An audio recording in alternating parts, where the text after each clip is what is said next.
आप में से कौन टाइम काउंट कर रहा है? ब्रदर एंजल, आप में से कौन काउंट कर रहा है? टाइम कौन गिन रहा है? टाइम मैं काउंट कर रहा हूँ। जी जी, अभी आप स्टार्ट कर सकते हैं। जी अभी मैं स्टार्ट कर रहा हूँ। बेटा स्टार्ट करो। Okay, thank you. Thank you Lord.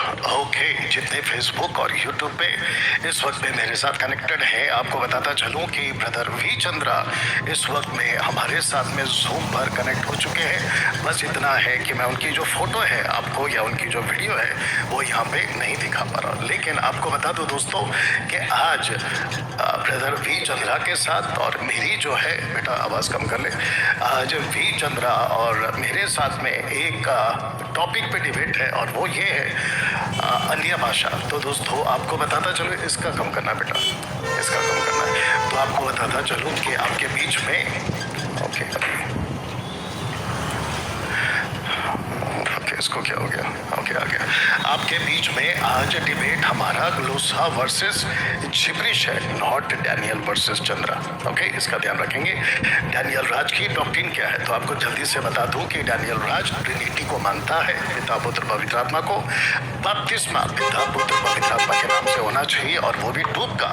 उसके बाद में मैं मानता हूँ कि उद्धार सिर्फ प्रभु यीशु के नाम पर और प्रभु यीशु को स्वीकार करने से आता है। जितने भी ब्रदर वी चंद्रा के, थोड़ा सा दे दे आवाज, ब्रदर वी चंद्रा के जितने लोग हैं, आपको बता दूं कि डैनियल राज पवित्र आत्मा के अन्य भाषा को मानता है। जी आपने बिल्कुल ठीक सुना। और उस पवित्र आत्मा के अन्य भाषा को, उस पवित्र आत्मा के 9 वरदानों को डैनियल राज मानता है। ओके, साथ ही साथ आपको ये भी बता दूं कि बाइबल एकमात्र जो है फाइनल अथॉरिटी रखती है और सुधार का विषय है। डैनियल राज ने 2014 में, यानी कि मैंने अन्य भाषा बोलना छोड़ दिया। कौन सा वाला? जिब्रिश। ओके, वजह थी कि एक ग्रुप के साथ मैं जुड़ चुका था जब से मैंने उद्धार पाया, और उस ग्रुप का नाम है पेंटिकॉस्टल, आज भी है। और जिसके चलते मैंने ये बात को समझा कि जो एक्टिविटीज और गतिविधियां होती थी वहां पे वचन सपोर्ट नहीं करता। अगर वी चंद्रा जिब्रिश से बाहर आ जाए आज के इस डिबेट में और बातों को जो मैं रख रहा हूं, मैं समझता हूं कि इससे बड़ी बात क्या हो सकती है। मेरा परमेश्वर यशुआ हमशियाक, पिता पुत्र पवित्र आत्मा, इस वक्त जितने लोग जिब्रिश बोलते हैं उन सभी के जीवन में इसी वक्त कार्य करें और वे सारे के सारे इस बात को समझे कि पेंतिकोस्त के दिन जो परमेश्वर का दान उतरा था वो दान वो नहीं है जो आज कैरिस्मेटिक पेंटिकॉस्टल में और बहुत सारे इंडिपेंडेंट चर्चेस में बोली जाती है। दोस्तों, अगर प्रभु यीशु ने वो एक बात ना कही होती तो आज मैं डिबेट नहीं कर रहा होता और सारे के सारे डिनोमिनेशन एक होते और डीआर मतलब डैनियल राज किसी भी शिक्षाओं को गलत ना बोलता या ना बोलता रहता। लेकिन यीशु ने, क्योंकि वो एक बात कही थी, वो कौन सी है वो एक बात, और वो बात है कि यीशु ने कहा था मत्ती 7:15 में कि झूठे भविष्यवक्ताओं से सावधान रहो, जो भेड़ों के भेष में तुम्हारे पास आते हैं अंदर में फाड़ने वाले भेड़िए हैं, जिसको इंग्लिश में मैंने ऊपर लिखा शीप क्लोथिंग वुल्फ। जिसके चलते दोस्तों आपको बता दूं कि जिस प्लैनेट पे हम रहते हैं, आदम से लेके यीशु तक, यीशु से लेके आज तक जब मैं बात कर रहा हूं, सारा संसार उस दुष्ट के वश में पड़ा हुआ है। इस प्लैनेट पे नेफिलिम्स कब्जा कर चुके हैं, जिसके चलते परमेश्वर को नूह के द्वारा एक बहुत बड़ा न्याय इसी प्लैनेट पे लाना पड़ा। तब यीशु कहते हैं कि इस संसार का सरदार आता है। तो दोस्तों, जिस संसार में हम रहते हैं, एक है विजिबल और दूसरा है इनविजिबल, एक दिखता है और एक नहीं दिखता। ऐसी बहुत सी ताकतें हैं जो मसीह की तह में मसीह की शिक्षा को बिगाड़ने का काम करती हैं। इसलिए पवित्र आत्मा एक ऐसा दान देता है जिसको कहते हैं परखने का दान। दोस्तों, 1 कुरिन्थियों 12:7 में बिल्कुल साफ लिखा है, देख लीजिए, आत्माओं की परख अगर पवित्र आत्मा सब प्रकार का दान दे रहा है, जैसे आप देख सकते हैं, बुद्धि का दान है, ज्ञान का दान है, विश्वास का दान है, चंगाई का दान है, सामर्थ का दान है, भविष्यवाणी का दान है और भाषाओं के अर्थ को बताने का दान है, अन्य भाषा का दान है, तो फिर प्रश्न उठता है कि आपने परखने का दान क्यों दिया? इसका मतलब ये हुआ कि पौलुस को पवित्र आत्मा ने कहा कि बाकी तो ठीक है, लोग आश्चर्य कर्म करेंगे, ये भी ठीक है, लोग प्रभु के कार्य को करेंगे, ये भी ठीक है, लेकिन ये भी संभव है कि भेड़िया इनके बीच में घुस सकता है। यही वजह है दोस्तों कि मैंने बात को समझा। पहला तिमोथी 4 अध्याय वचन 1 कहता है, परंतु आत्मा यानी होली स्पिरिट स्पष्टता से कहता है कि आने वाले समय में कितने लोग बरबाने वाली आत्माओं, दुष्ट आत्माओं, शिक्षाओं पर मन लगाकर विश्वास से बहक जाएंगे। ये किसके द्वारा होगा? लिखा है कि ये झूठे मनुष्यों के द्वारा होगा। ये मनुष्य कहाँ है? ये मनुष्य आपके बीच में है। ये मनुष्य कहाँ है? ये आपके चर्च में है। बरबाने वाली आत्माओं की और दुष्ट आत्माओं की। बेटा उसको ऐसे रखो, लेट मी सी। आप जो वॉच लगा, आपने जो टाइम लगा, टाइम ओके, वहां पर टाइमर मेरे को सामने रखो। तो जिसके चलते दोस्तों आपको बताता चलूं कि आप सभी को यह समझना जरूरी है कि शिक्षाएं जिन लोगों की वजह से बिगाड़ी जा सकती है, let me see I said, okay, तो जिसके चलते शिक्षाएं बिगाड़ी जा सकती है। दोस्तों आपको बता दूं कि पौलुस ने कहा था, जिसको मैंने फेसबुक पे भी डाला हूं, पौलुस ने कहा था कि दूसरा आत्मा आएगा, दूसरा यीशु आएगा। कहां? मसीह की तह में। कहां लिखा है? पहला कुरिन्थियों 11 अध्याय वचन 3 में, परंतु मैं तो डरता हूं कि जैसे सांप ने अपनी चतुराई से हवा को बहकाया, वैसे ही तुम्हारे मन उस सिद्धाई से, पवित्रता से जो मसीह के साथ होनी चाहिए, कहीं भ्रष्ट ना हो जाए। पौलुस को इस बात का डर क्यों है दोस्तों? ऊपर लिखा है, मैंने सर्कल किया है उस बात को, इसको ये डर क्यों है? क्योंकि वो कहता है कि जैसा हवा फंसी और जैसा हवा बहकाई गई, वैसे आज कलीसिया में बहुत लोग धोखा खा सकते हैं। जानते हो दूसरा थिस्सलुनीकियों उसका 2 अध्याय वचन 2 क्या कहता है कि किसी आत्मा या वचन या पत्री के द्वारा जो कि मानो हमारी ओर से हो, ये समझ कर कि प्रभु का दिन आ पहुंचाए, तुम्हारा मन अचानक अस्थिर ना हो जाए और ना तुम घबराओ। हे प्रियो, हर एक आत्मा की प्रतीति ना करो, वरना आत्माओं को परखो, क्योंकि बहुत से झूठे भविष्यवक्ता जगत में निकल खड़े रहे। ये आपके पुलपिट में आ सकते हैं, ये आपके हाउस चर्च में आ सकते हैं, ये आपके कांग्रीगेशन में आ सकते हैं, ये आपके संस्थाओं में आ सकते हैं और आपको उल्टा सीधा सिखा सकते हैं। यीशु ने कहा था, इसके वजह से आज मैं ऐसा बात कर पा रहा हूं। उसने कहा चौकस रहो। पौलुस कहता है कि कोई तुम्हें तत्व ज्ञान से, व्यर्थ धोखे से आहेर ना कर ले, दूसरे शब्दों में शिकार ना कर ले। दोस्तों ऐसी बहुत सारी गलत शिक्षाएं चल रही हैं, जिसको याकूब कहता है उसका 3:15 में कि ये ज्ञान वह नहीं जो ऊपर से आता है, परंतु संसारिक है, शारीरिक है, और कहता है कि शैतानी ज्ञान आपके बीच में आ सकता है। पहला दूसरा पत्र उसका 2 अध्याय वचन 1, जिस प्रकार उन लोगों में झूठे भविष्यवक्ता थे, उसी प्रकार तुम में भी होंगे। ये झूठे भविष्यवक्ता कहाँ थे? ओल्ड टेस्टमेंट में। ये झूठे भविष्यवक्ता कहाँ थे? न्यू टेस्टमेंट में। तब जाकर जीसस ने, पॉल ने, पीटर ने अगर इन सब बातों को ना कहा होता कि सावधान रहो, तो मैं समझता हूँ कि डैनियल राज सबका दोस्त होता। आज वी चंद्रा मेरे साथ डिबेट नहीं कर रहा होता। आज बहुत सारे जो पास्टर्स हैं पेंटिकोस्टल, वो मेरे विरोध में नहीं होते। जानते क्यों? क्योंकि जब मुझे सच्चाई पता चली तो मैंने सत्य को सामने रखना शुरू किया, और यही वजह है कि बहुत सारे लोगों को मेरी बातें अलग लगती है, मेरा बात करने का तरीका अलग लगता है। दोस्तों आपको बता दूं कि मैं ऐसी आत्मा से भरा हूं जिसको कहते हैं पवित्र आत्मा, जिसको कहते हैं कि जगत में भेजा गया था यूहन्ना की किताब 16 अध्याय वचन 8 और 9 में कन्विक्ट करने के लिए, जिसका हिंदी शब्द है निरुत्तर करने के लिए। आपको बताता चलूं कि मेरी लड़ाई गलत शिक्षाओं से, ना किसी व्यक्ति से, ना किसी संस्था से। हम गलत शिक्षाओं के को जो है हल्के में नहीं ले सकते। जानते क्यों? क्योंकि ये श्राप का विषय है। दोस्तों आपको बताता चलूं कि गलातियों 1:8 में, परंतु यदि हम या स्वर से कोई दूत भी उस सुसमाचार को छोड़ जो हमने तुमको सुनाया, कोई और सुसमाचार सुनाए, तो लिखिए बिल्कुल साफ लिखा है, श्रापित है। दोस्तों आपको बताता चलूं कि 1 तिमोथी 5:19 में कोई दोष किसी प्राचीन पर यानी कि बिशप पर, ग्रीक ट्रांसलेशन के हिसाब से जा रहा हूं, पर लगाया जाए तो बिना 2 या 3 गवाहों के ना सुनना पाप करने वाले को सबके सामने समझा दे ताकि लोग डरे। आप में से कई लोग कहते हैं कि डैनियल भाई आप सोशल प्लेटफॉर्म पे इतना खुलकर बात क्यों करते हैं, आप सोशल प्लेटफॉर्म पे सेवकों को ऐसे शब्दों के साथ क्यों बात करते हैं जिससे ठोकर या उनको चोट पहुंचती है। मेरे भाई, मैं उस व्यक्ति के खिलाफ नहीं हूं, मैं उसकी बातों, उसकी शिक्षा के खिलाफ हूं। और किसको पता है कि वो व्यक्ति कौन है।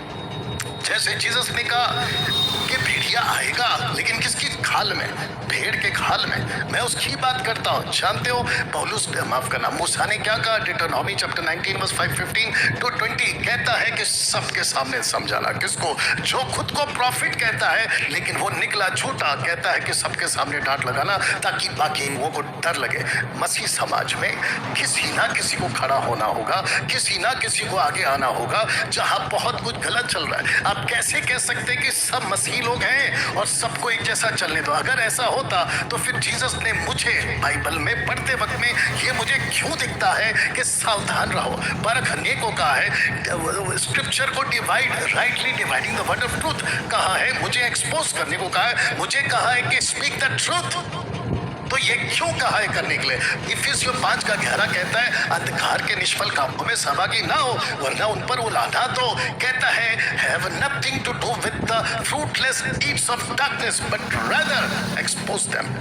ये वचन मेरे पास में क्यों आया है फिर? जिसके चलते दोस्तों बहुत ध्यान दीजिएगा, हम सबको सतर्क होना बहुत जरूरी है। सही शिक्षा ना होने के कारण आप अपना उद्धार खो सकते हैं, ये बात का एहसास आपको होना जरूरी है। दूसरा यूहन्ना की किताब उसका 1:9 कहता है जो कोई आगे बढ़ जाता है मसीह की शिक्षा में बना नहीं रहता उसके पास में परमेश्वर नहीं है। जानते यीशु ने क्या कहा था? यीशु कहता है कि जो प्रोफेसी करेंगे यानी कि प्रोफेटोस वचन का प्रचार करेंगे उनको कहता मैं नहीं पहचानता। जो दुष्ट आत्मा निकालेंगे कहता मैं उनको नहीं पहचानता। जो आश्चर्य कर्म करते कहता मैं उनको नहीं पहचानता। क्यों? क्योंकि तुम मेरे पिता की मर्जी पर नहीं चले।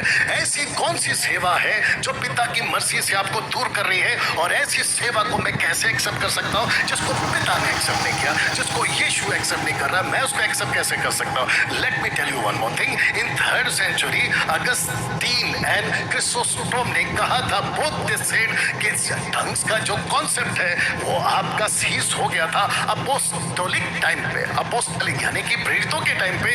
ये जो गतिविधि है जिसको हम ग्लोसा कहते हैं वो आना बंद हो गया था। फिर हम कैसे कह सकते हैं कि आज भी परमेश्वर का वो दान? देखिए परमेश्वर को हम किसी बक्से में बांध नहीं सकते, वो जब चाहे जो करना चाहे कर सकते हैं। लेकिन let me tell you this, परमेश्वर अपने वचन के खिलाफ या कॉन्ट्रडिक्ट करते हुए सेवा नहीं करता।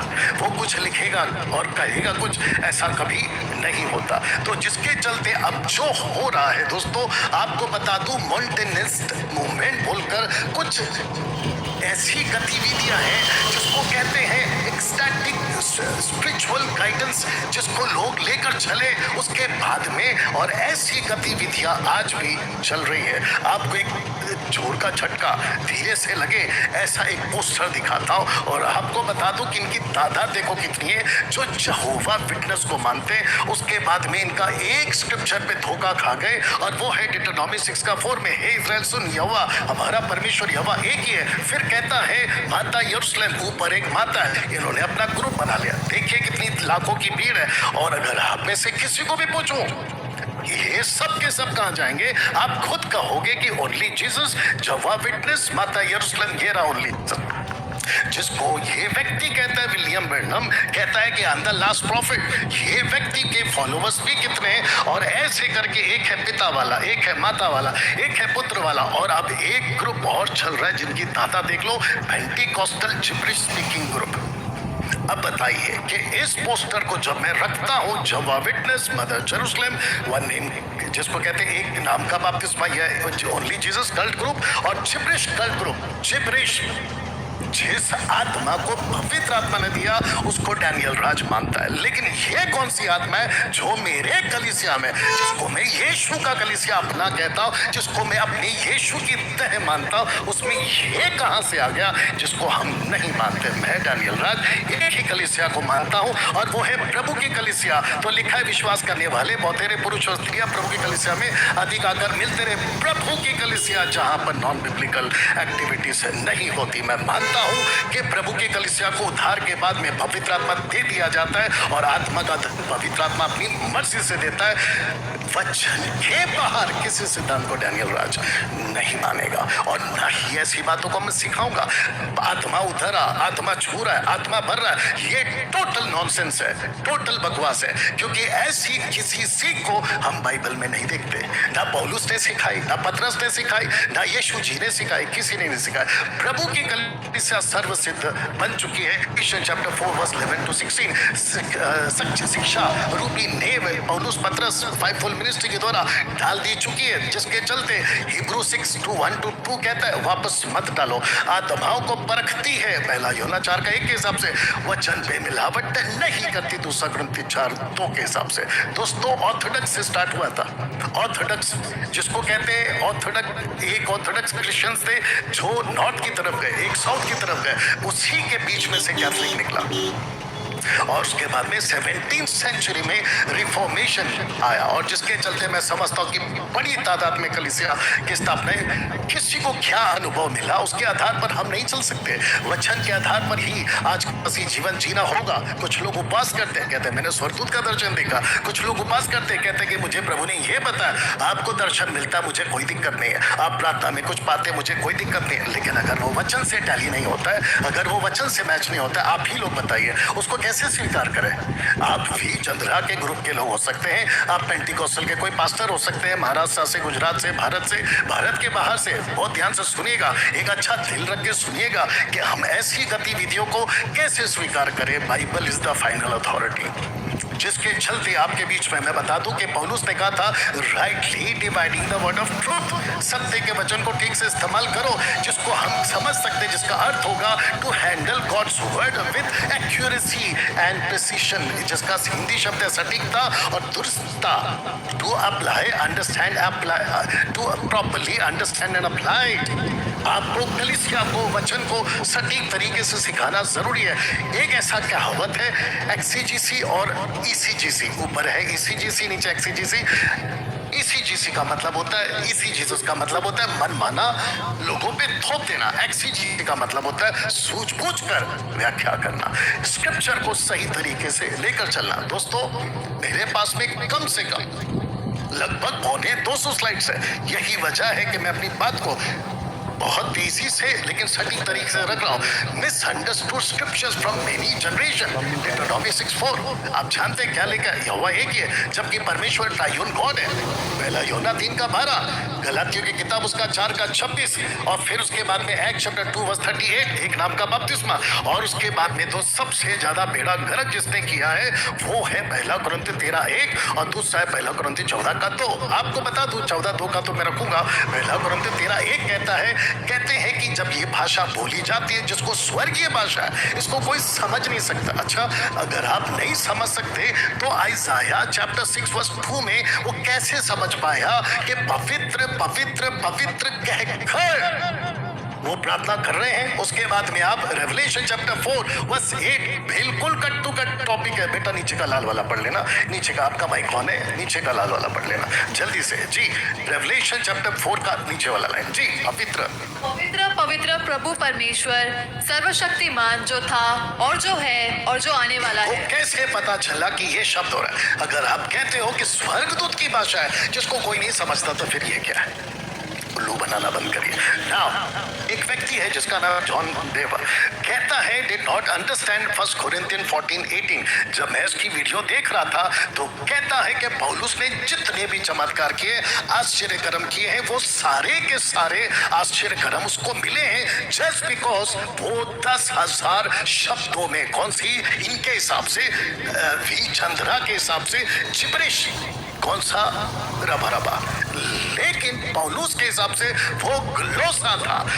ये व्यक्ति कहता का जॉन बेवर कहता है कि उसने जो है इस बातों को बोलकर ही इतने चमत्कार किए। इसको कहते हैं कि जो गोल्डन काहो था हारून ने बनाया था उसको उठाकर तुम आराधना करो, यही हमारा परमेश्वर यहोवा है। ऐसी मूर्खता का स्टेटमेंट इंसान ने दिया है। आपको मैं बताता चलूं कि परमेश्वर ने पतरस के हाथ से भी आश्चर्य कर्म कराए जब पवित्र आत्मा नीचे नहीं आया था। पौलुस के हाथ से भी आश्चर्य कर्म करवाए, जबकि आप देखोगे कि पौलुस जब पवित्र आत्मा को पाता है, जब उसका बपतिस्मा होता है, पौलुस ने अपने कहीं पे भी नहीं लिखा कि जैसे उसको बपतिस्मा लिया, डंके की चोट पे बोल रहा हूं, उसने कहीं नहीं कहा कि that I spoke in gibberish, neither he said I spoke in glossa. उसने ऐसा कोई शब्द नहीं बोला। तो कैसे बोल सकते हैं? अच्छा, इनको आपको ये भी बताता चलूं कि चैप्टर 2, चैप्टर 10, चैप्टर 19 एक्स के हिसाब से अगर आप देखोगे कि टोटल 260 चैप्टर्स हैं, लेकिन सिर्फ और सिर्फ मात्र 6 चैप्टर्स ऐसे हैं जिसके अंदर ये ग्लोसा का जिक्र होता है, नॉट इंग्लिश, ग्लोसा। चैप्टर 2, चैप्टर 10, 19 में प्रॉपर यूज ऑफ टंग्स, लेकिन चैप्टर 12, 13 और 14 में मिस यूज ऑफ टंग्स लोग नहीं समझे। तो जिसके चलते बाकी के 254 चैप्टर्स में अगर इस बात का कहीं पर खुलासा नहीं है तो सोच के देखिए क्यों। पतरस खुद जब वरदानों का जिक्र कर रहा है 1 पीटर चैप्टर 4 वर्स 10 में, तो वो अन्य भाषा का जिक्र क्यों नहीं कर रहा है? तो सोच के देखिए पौलुस के जितने लेटर्स लिखे, अगर उसमें अन्य भाषा का जिक्र नहीं है तो ये कैसे पॉसिबल है? दोस्तों आपको बता दूं कि कैसे मूर्खता से इस व्यक्ति ने, जिसको कहते, मैंने ऊपर लिखा foolish man reading the Bible, आइए सुनते ही कहते हैं हे प्रभु कहने वाले स्वर्ग के राज्य में नहीं जाएंगे। आइए सुनते, वॉल्यूम रखो बेटा, आइए सुनते। यू हैव टू बी, ये ईसा मसीह को भगवान बताते हैं, तो इस बारे में आप क्या कहेंगे? देखो जी, ईसा मसीह भगवान नहीं है, वो खुद क्या कहते हैं कि मैं तो उस परमात्मा का बेटा हूँ। जैसा कि हमारे पवित्र बाइबल ही है, इसके अंदर प्रमाण देने वाले हैं। ये आप देखेंगे मत्ती चैप्टर है, मत्ती चैप्टर में ईसा जी के बारे में स्पष्ट कहा गया है कि जो मुझसे हे प्रभु कहता है, उनमें से हर एक स्वर्ग के राज्य में प्रवेश ना करे। ओके, अब आप बताइए इस मूर्ख आदमी के बारे में क्या कहेंगे जिसने आउट ऑफ कॉन्टेक्स्ट, जो मुझे हे प्रभु कहेगा वो स्वर्ग के राज्य में प्रवेश नहीं करेगा, आउट ऑफ कॉन्टेक्स्ट है। लिखने का पर्पस क्या है, पढ़ा कैसे? वैसे ही बहुत सारे पेंटिकॉस्टल्स, बहुत सारे कैरिस्मेटिक और बहुत सारे वी चंद्रा जैसे लोग 1 कुरिन्थियों 14 के 2 को आउट ऑफ कॉन्टेक्स्ट में जाकर सिद्धांत को बनाते हैं और ये बात को रखते हैं। आइए सुनते हैं इन्होंने क्या कहा है। इनकी एक वीडियो मेरे हाथ में लगी।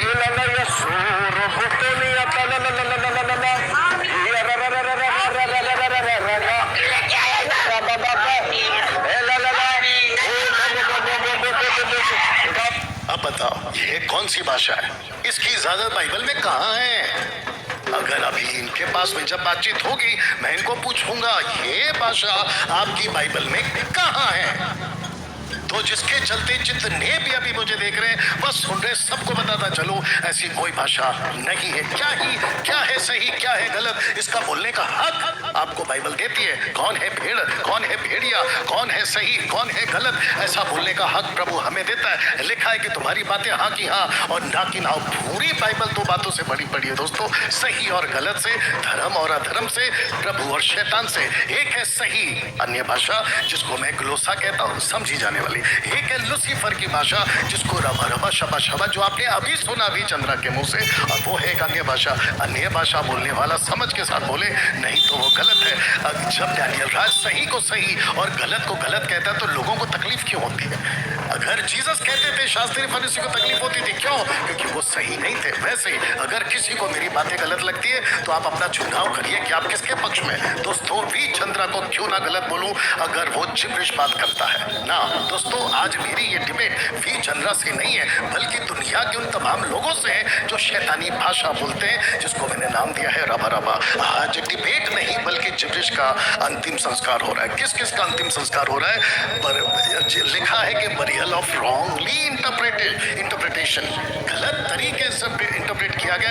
1 कुरिन्थियों 13 का 1 में, 1 कुरिन्थियों 14 का 2 में, 1 कुरिन्थियों 14 का 14 में। अब मैं आपको बताता हूं कि ये प्रैक्टिस एक्चुअली में चल कहाँ रही है, इसको भी सुन लीजिए। इसको कहते हैं कुंडलिनी अवेकिंग, डिमोनिक एक्टिविटीज। आइए इसको सुनते हैं। ओके यस बेटा, वापस से प्ले करो जी।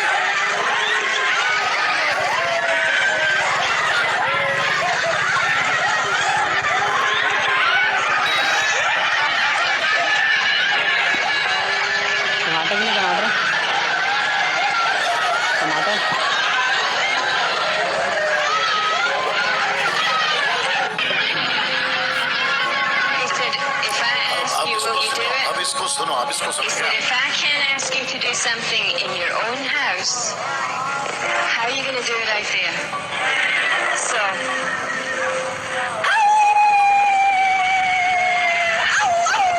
अब बताइए, ऐसी गतिविधि को हम कैसे स्वीकार कर सकते हैं? और ये सब कुछ चलता है अन्य भाषा यानी कि जिब्रिश के नाम पर। आप इसको देखिए और इसको देखिए। अब इसको देखा आपने, अब इनको देखिए। ऐसी ही गतिविधि यहाँ चल रही है जिसको कहते हैं कुंडलिनी।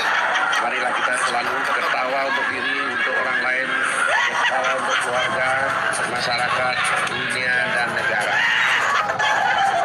बस ओके, अब मुझे बताइए क्या फर्क है? तब जाकर लिखा दूसरा कृत्य 11 गति में, परंतु मैं डरता हूँ कि जैसे सामने कहीं तुम भ्रष्ट ना हो जाओ। दोस्तों, ये सारी बातें आपके बीच में क्यों रख रहा हूँ? मसीह समाज को समझना होगा कि अलौकिक शक्तियां थी ही क्यों थी।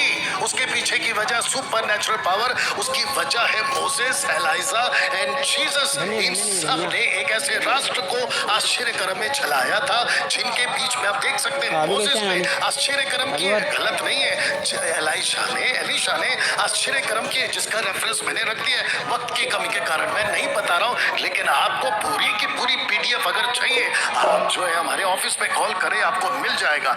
इजरायलियों के चमत्कार के 3 दौर, मोसेस, एलाइजा एंड जीसस। आपको पता है इजरायलियों के साथ आपको पेंटिकॉस्ट की घटना को जोड़ना ही होगा। इसकी शुरुआत कहां से हुई, जिसके ऊपर डिटेल में वीडियो में जरूर बनाऊंगा और अगले हफ्ते ही बनाऊंगा, चिंता मत करिए। तो सब कुछ शुरू हुआ था 70 वीक्स के प्रॉमिस पर, और लिखा है कि तेरे लोगों और तेरे नगर के लिए 70 दिए गए। उसी के दरमियान ये जिसको कहते हैं sign gifts of holy spirit for the Jewish, speaking in tongues also for Jewish, Jesus and salvation, let me tell you, also for Jewish. क्योंकि 34 में स्टीफन नहीं मरता, यीशु जो सिंहासन पर बैठे थे, मार्क चैप्टर 16 वर्स 20 में, वो उठ कर नहीं जाते या उठ नहीं जाते, क्योंकि स्टीफन ने जीसस को उठा हुआ देखा, सिंहासन पर बैठा हुआ नहीं। जानते क्यों? क्योंकि पौलुस कहता है कि अब सुसमाचार तुम जूइश लोगों से लेकर अन्य जातियों को दे दिया गया है। तो जीसस का जितने भी चमत्कार थे, वो चाहे निकोदेमुस के टाइम पे हो तो कहता है कि तू चमत्कार करता है, मैं तुझे समझ गया। जॉन द बैप्टिस्ट कहता है, उसको जब शक हुआ तो जीसस ने कहा जाके बोलो अंधे चमत्कार, अंधे लंगड़े चलते, चमत्कार हो रहा है। पीटर भी कहता है कि प्रभु तेरा प्रचार करने के लिए तू अपने बेटे सेवक के नाम से चमत्कार कर। तो चमत्कार का दौर दोस्तों चला था। अब आपको बता दूं कि भाषा क्यों इसमें आ गई, कौन सी आगे भाषा, उसका जिक्र हुआ था सबसे पहला डिटरनॉमी चैप्टर 28 वर्स 49 में भाषा का जिक्र हुआ है, जाके पढ़ लीजिएगा। आइज़ाया चैप्टर 28 वर्स 11 में भाषा का जिक्र हुआ है। यिर्मयाह चैप्टर 5 वर्स 15 में भाषा का जिक्र हुआ है। और इन सब के पीछे जो भाषा आई थी वो थी अशीरियंस के वजह से, क्योंकि नॉर्थ ईस्ट के लोग जिसको कहते हैं नॉर्थर्न किंगडम ऑफ इजराइल, उन्होंने परमेश्वर को त्याग दिया था। तब जाकर इसको कहते हैं स्टैबरिंग लिप्स, जिसको कहते हैं लड़खड़ाती भाषा। कई प्रचारकों ने इस लड़खड़ाती भाषा को अन्य भाषा का नाम दिया है। उनकी बाइबल रीडिंग पर मुझे अफसोस है कि कैसी मूर्खता के साथ वो वचन को इंटरप्रेट करते हैं, जबकि ये अशीरियंस की बात हो रही है, जो कि आइज़ाया 28 का 2 अगर आप पढ़ोगे, लीजिए आपके लिए रख दिया। कहता है अशीरियन, यस बेटा जल्दी आओ, देखो प्रभु के पास, जी देखो प्रभु के पास एक बलवान और सामर्थी है, जो ओले की वर्षा व उछाड़ने वाली आंधी या बाढ़ की प्रचंड धार की नाई है, वह उसको कठोरता से भूमि पर गिरा देगा। तो इसकी बात हो रही है अशीरियन, माइक बंद करो बेटा, इसकी बात हो रही है अशीरियंस की। कहां से आए? राजा सुलेमान, जिसके 2 राज्य हो गए, यानी कि 2 पार्ट्स में हो गया। एक पार्ट्स हो गया नॉर्दर्न, एक पार्ट्स हो गया सदर्न। नॉर्दर्न में 10 किंगडम और सदर्न में ओनली 2 किंगडम। और आप देख सकते हैं जोरोबाम, नीचे है रेहोबाम, और जिसके चलते आइज़ाया इनको डांट लगाता है, क्योंकि तुमने गाय का बछड़ा बनाकर, वो भी एक नहीं 2-2, और तुमने उसकी आराधना की है। एक रख दिया बेथेल में, एक रख दिया धान में, और तुम उसकी आराधना करते हो। उसकी ये बात यहाँ पर हो रही है। तब जाकर कहा कि भाषा आएगी। इसी को पौलुस भी कहता है 1 कुरिन्थियों का 14 में कि प्रभु कहता है कि मैं अन्य भाषा बोलने वालों के द्वारा। तो अब कॉन्टेक्स्ट क्या आ गया? अशीरियंस। आप इसको कैसे कह सकते हो कि ये कलीसिया के लिए? तो यहाँ अविश्वासी कौन है? अब अविश्वासी कौन है? कलीसिया नहीं है, अविश्वासी जूइश है, क्योंकि ये जो भाषा है ये जूइश के लिए है, कलीसिया के लिए नहीं।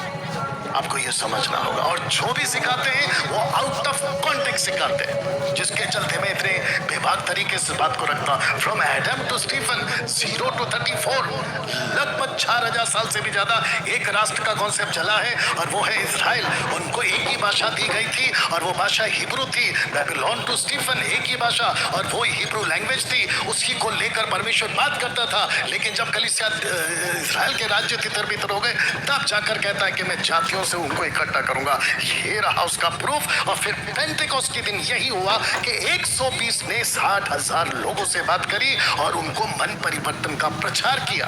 ये वो कॉन्सेप्ट है। कलीसिया की उन्नति के लिए, प्राइवेट लैंग्वेज के लिए ऐसा कोई दान नहीं है बाइबल, जिसको मैं पूछूंगा बीबी चंद्रा से। अलौकिक तरीके से बोली गई थी पृथ्वी की भाषा, जो पेंटिकॉस्ट के दिन में, जिसको कहते हैं वन टाइम इवेंट, आई थी। और यीशु ने कहा था कि तुम भाषाओं में बात करोगे, और ये प्लूरल है, नॉट सिंगुलर। लिखा है नई नई भाषा है। तब 120 ने they spoke in 15 different languages, और जिसका वचन आपके बीच में रखा। और ये ग्लोसा है, ना कि जिब्रिश है। जो बोला गया, जो सुना गया, 15 नेशंस, डिफरेंट कंट्रीज के जो आए थे, सबको समझ आ रही थी। पतरस तक को समझ आ रही थी, 120 के तक को समझ आ रही थी। अगर इसके ऊपर किसी को बहस करना है तो यू आर मोस्ट वेलकम। अब आप लोग ये भी कह सकते हैं कि उन्होंने किसी ने मजाक उड़ाया था कि वो नशे में। लिखा है कि उन्होंने मजाक उड़ाया नशे में। मैं मानता हूं कि उन्होंने मजाक उड़ाया, लेकिन उनमें से किसी ने कभी नहीं कहा कि हमको भाषा समझ में नहीं आती।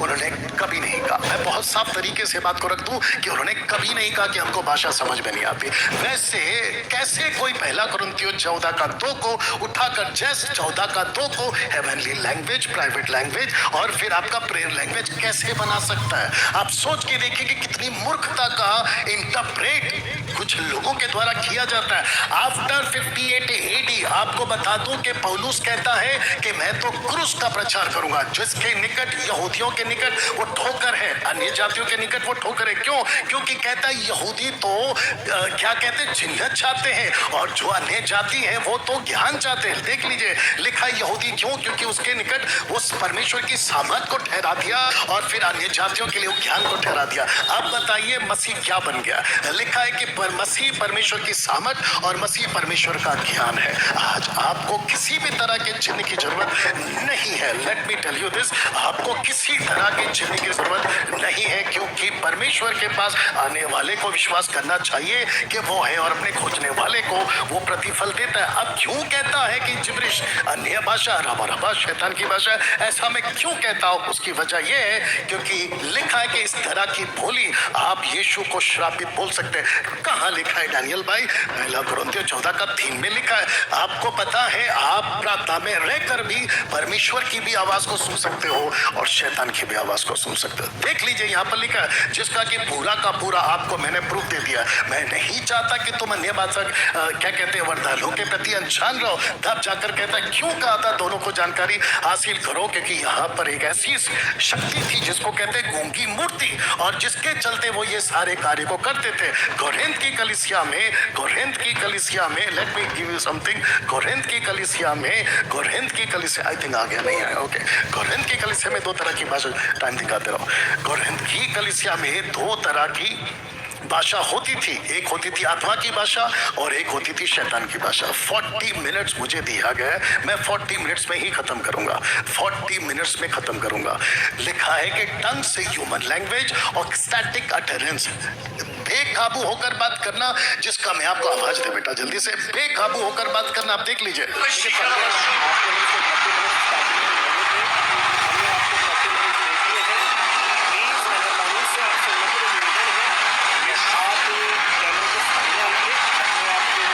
ऐसे ही आप इसको देखिए। हमारे सवालों के जवाब दिए आपसे। आपने चीज़ों को लेकर कुछ भी आपने बोला, उसी के आधार पर, और जो पहले की वीडियोस है, जो भी है वीडियोस, और भी आपसे सवाल, आवाज, इसका आवाज कैसे कम करें? यहाँ से निकलते हैं जी। अच्छा, फिर ये चला जाएगा। ओके, उनको कॉल करके पूछो, जब मुझे टाइम दिया तो बीच में क्यों बोल रहे हैं? मुझे क्यों बीच में बोल रहे, ठोक रहे? नहीं, हमारे पास 40 मिनट चलेगा। उनको कॉल करके बोलो। देखिए दोस्तों, आप सोच नहीं सकते, हमारे पास में वीडियो रिकॉर्ड है, 40 video record, sorry call record है हमारे पास। आपने 40 मिनट्स का टाइम दिया, हमने यहाँ पे टाइमर लगा हुआ है, अभी भी मेरे पास में 5 मिनट बाकी है। अब मैं आपको